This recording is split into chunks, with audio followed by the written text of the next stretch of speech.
कुछ जो है अपने आप को मुस्लिम समाज का ठेकेदार बताने वाले दो टके के लोग हैं। अस्सलामुअलैकुम। सबसे पहले तो मैं मेरे व्यूवर्स को ईद उल फित्र की ढेर सारी मुबारकबाद देना चाहता हूँ मेरे और मेरी टीम की तरफ से। दोस्तों, आज हम बात करने जा रहे हैं अहम मुद्दे पर। हिंदुस्तानी रिपोर्टर के वरिष्ठ पत्रकार रफ़ीक कामदार पर लगा झूठा एलिगेशन। किस तरीके से उन्होंने एक प्रेस आयोजन कर और लोगों को बताया है कि किस तरीके से उनके ऊपर झूठा एलिगेशन लगाया गया। आप देखिए क्या कहा है रफ़ीक कामदार ने। ऊपर एक केस हुआ है, आपने न्यूज़ चलाई थी मुमरा की बाज़ार में, जो हमें भी दिखता है कि काफ़ी लोग बाज़ार के अंदर दिख रहे हैं, अभी भी खरीदारी चालू है। तो सर क्या कहेंगे इस मामले में, क्या हुआ था? देखिए, पूरा मामला ऐसा है कि कोरोना वायरस की महामारी, लॉकडाउन, कर्फ्यू, इन तमाम हालात के बीच में इस बार का रमज़ान आया है। हम भी मुसलमान हैं, पत्रकार हैं लेकिन मुसलमान हैं। तो तमाम मसाजिदों से, तमाम उलमाओं की तरफ से, तमाम आलिम दीन की तरफ से एक अपील लगातार हो रही है। समझदार जो मुसलमान हैं वो भी अपील कर रहे हैं सोशल मीडिया के ज़रिए, इनफरादी तौर पर मस्जिदों से, कि इस बार की ईद सादगी से मनाइए। अपने घर की, अपने बच्चों की शॉपिंग मत करें और बाज़ारों की भीड़ बना करके कोरोना मुसलमानों ने फैलाया है, इस तरह का इल्ज़ाम कौम के सर पर आने मत दीजिए। तो इस तमाम अपील को ठुकराने वाले जो नासमझ मुसलमान थे, जो जहाँ जहाँ बाजार लग रही है वहाँ भीड़ कर रहे थे, वैसे ही मुमरा कौसा में मुमरा बाजार एक मार्केट है और एक गुलाब पार्क का मार्केट है, किस्मत कॉलोनी का पट्टा है। ऐसे कई जगहों पर सुबह और शाम को जो है यहाँ भीड़ लग रही थी। लोग जो है, दुकानदार भी शटर आधा बंद करके या फिर बंद शटर को ग्राहक को अंदर लेकर के खोलने के बाद और फिर उसे बंद करके ग्राहकों को माल दे रहे थे। थाने म्यूनसिपल कॉरपोरेशन ने ऐसी कई दुकानें सील भी की है पिछले 2-3 दिनों में, और वो भी हमने ये न्यूज़ बनाई कि किस तरीके से अपने उलमाए दीन की, अपने नेताओं की, अपने कौमी लोगों की अपील को न मानते हुए ये मुसलमान जो है भीड़ कर रहे हैं। तो उनके लिए हमने एक अल्फाज इस्तेमाल किया था, बेशरम का। तो जो जिस इमाम के पीछे नमाज पढ़ता है, उस इमाम की अपील अगर नहीं मानता है तो वो मुसलमान बेशरम ही कहलाएगा। तो इस बेशरम अल्फाज को इस्तेमाल करते हुए कुछ जो है अपने आप को मुस्लिम समाज का ठेकेदार बताने वाले दो टके के लोग हैं, उन्होंने एक पुलिस स्टेशन में हमारे खिलाफ जो है एक एप्लीकेशन किया है कि इन्होंने हमारी धार्मिक भावनाओं को दुखाया है और समाज में जो है तेढ़ निर्माण करने का प्रयास किया है। हालांकि मुमरा कौसा अच्छी तरीके से जानता है, तमाम आवाम जानती है कि कौन तेढ़ निर्माण कर रहा है, कौन क्या करता है। सबको सब पता है किसके काम क्या है और क्या नहीं है। कौन सुपारियां लेकर के खुद को मार करके झूठे मामले बनाता है दूसरों के खिलाफ, किस तरीके से जो है सियासी लोगों के इशारों पर जो है अक्सर काम करते चले आए पैसे लेकर के। तो ये इस तरीके की शिकायत की गई है। तो ठीक है, शिकायत आपने की, अब हमको इंतजार है पुलिस क्या जांच करेगी इसका। तो पुलिस अपनी जांच करे, तो जो कानूनी मुद्दे रहेंगे वो हम भी उपस्थित करेंगे।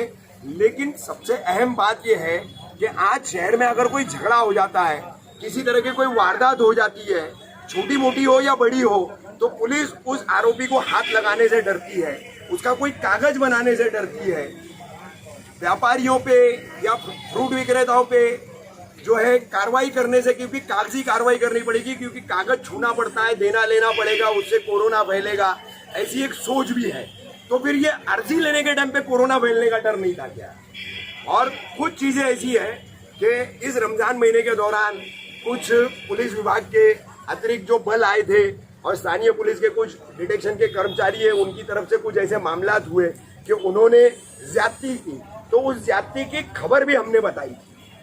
2 मामला हमने ऐसे थे जिसकी खबरें हमने बताई थी।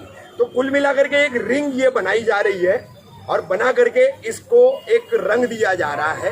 तो बहरहाल रंग देने की कोशिश जो कर रहे वो करे, और जिस तरीके का जो भी मामला है अपने तरीके से आप करें। लेकिन ऐसी फॉल्स कंप्लेंट करने वालों के खिलाफ अब हम मानहानि का मुकदमा करेंगे और उनसे जो है अब इस मानहानि के मुकदमे में जो है इंशाल्लाह जो है ना, उनको सबक भी सिखा के रहेंगे।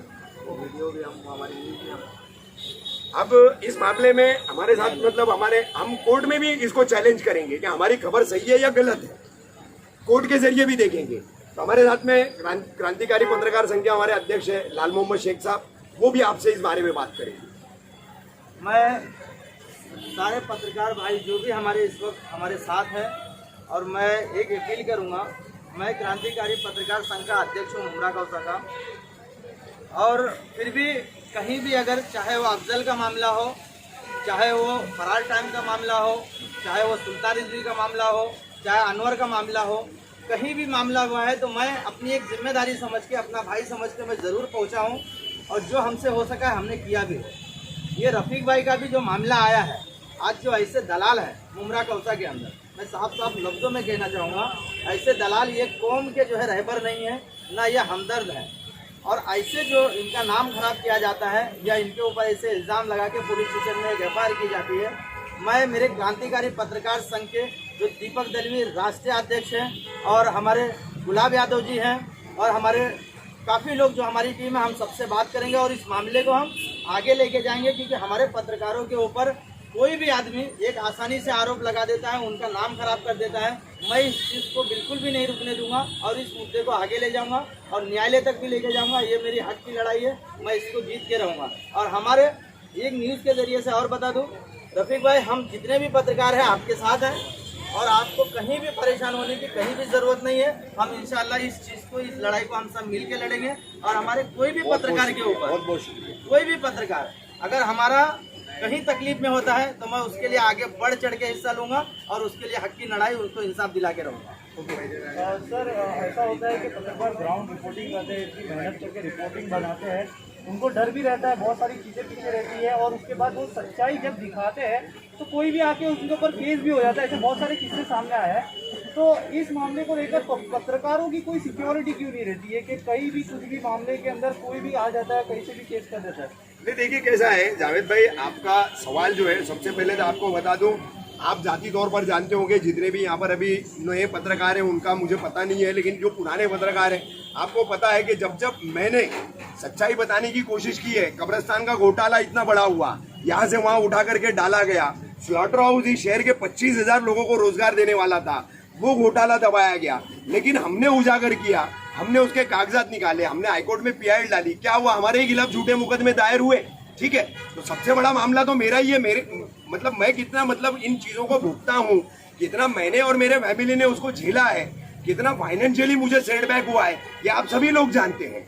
अब रही बात जो है कि यहाँ पर देखो, पुलिस विभाग हो, मनपा का विभाग हो, अन्य जितने भी सरकारी विभाग है, और सबसे बड़ी राजनीतिक लोग जो है, सबको क्या लगता है कि हम जो बोलते हैं उतना ही आप सुनो, आप हमको सवाल मत करो, जितना हम बोल रहे हैं उतना ही लोगों तक पहुंचाओ और हमारी वाहवाही करो। तो आज तक हमने ऐसी पत्रकारिता कभी की नहीं है, तो इसलिए सबसे ज्यादा जो है शिकार हम बनते हैं।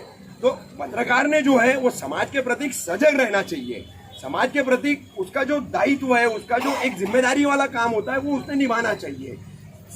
पत्रकार जो होता है, अखबार मान ले आप, या आज की तारीख में सोशल मीडिया के जरिए, डिजिटल मीडिया हो, न्यूज, वेब पोर्टल, वेबसाइट है, बड़े आप सैटेलाइट चैनल का बराबरी तो कर नहीं सकते, लेकिन आपका एक बहुत बड़ा ये माध्यम है जिसके जरिए आप लोगों तक पहुंचते हैं।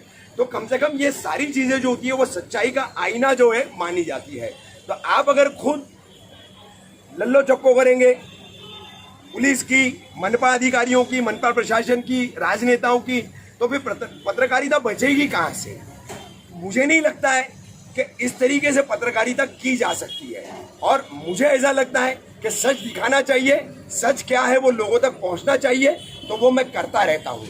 अब गुलाब पार्क में बेशरम मुसलमानों की भीड़ वाला मुद्दा है, और ये खबर मैंने चलाई है, मैं मुसलमान हूँ, तो मैं अगर मेरे कौम के उन उलमाओं की अपील नहीं मानने वाले लोगों को बेशरम बोल रहा हूँ, आज इतने 10 लाख 12 लाख की आबादी है, जिसमें 8 लाख 9 लाख तकरीबन मुसलमान है यहाँ पर, उनमें से आप उस कमेंट पढ़ेंगे तो उलमा हजरात ने भी कमेंट किए है, पढ़े लिखे मुसलमानों ने भी कमेंट किए है, और सबने हमारी न्यूज को जायज ठहराया है, वाजिब ठहराया कि नहीं सही है। जब अपील हो रही है, बोला जा रहा है कि अपने मोहल्ले के 10 गरीब परिवारों का दर्द बांटो, अपने मोहल्ले के उस गरीब घर में अगर चूल्हा नहीं जल रहा है तो वो जलाओ, सादगी से ईद करो, तो फिर भी आप बच्चों की ख्वाहिश के आड़ में, आप किसी और चीज की आड़ में अगर आप जा रहे और जा करके शॉपिंग कर रहे, तो इसको बेशर्मी नहीं कहा जाएगा तो क्या कहा जाएगा?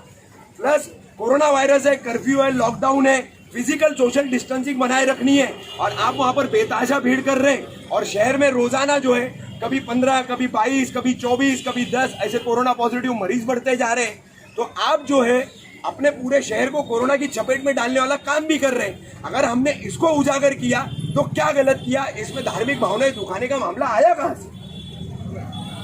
रफीक भाई, ऐसा नहीं लगता है ये जो पहले आपके साथ में जो वारदात हुई थी और अभी ये वापस से आपको टारगेट किया जा रहा है खाली एक जरा सी बात को लेके?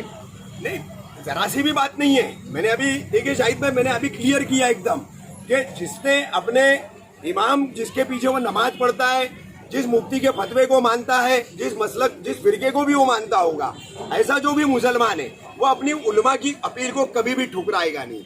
आज 80% लोग जो है उस अपील का पूरी तरीके से जो है पालन कर रहे हैं, उसके ऊपर अमल कर रहे हैं। एक 20% लोग जो है वो इस तरीके से जाकर के बेहूदगी और बेशर्मी का जो है मुजाहिरा कर रहे हैं। अपने मोहल्ले के, अपने पास पड़ोस के, अपने रिश्तेदारों में जो गरीब गुरबा है, जिनके जो 2 महीने से बेकार बैठे हैं, ऐसे लोगों की सोचने की बजाय उनको अगर ज्वेलरी खरीदने में, जूता चप्पल खरीदने में, कपड़ा खरीदने में, अपने बच्चों की आड़ में जो है उनका कपड़ा जूता चप्पल खरीदने में मजा आ रहा है, तो उनको आप बेशरम नहीं कहेंगे तो क्या कहेंगे?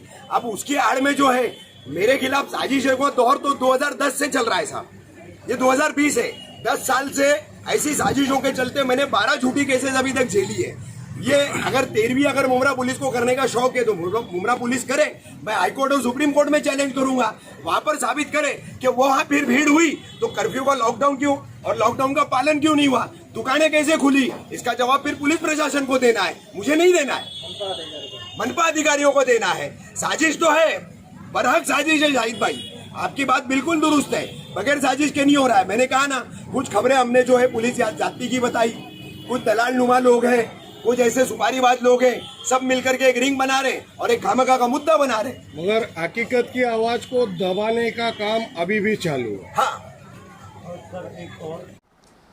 दोस्तों, देखा आपने किस तरीके से वरिष्ठ पत्रकार रफ़ीक कामदार साहब ने हमें बताया है कि उनके ऊपर एक झूठा एलिगेशन लगाया गया है। बात करेंगे इसी मुद्दे को लेकर, इंशाल्लाह और भी चर्चे होंगे।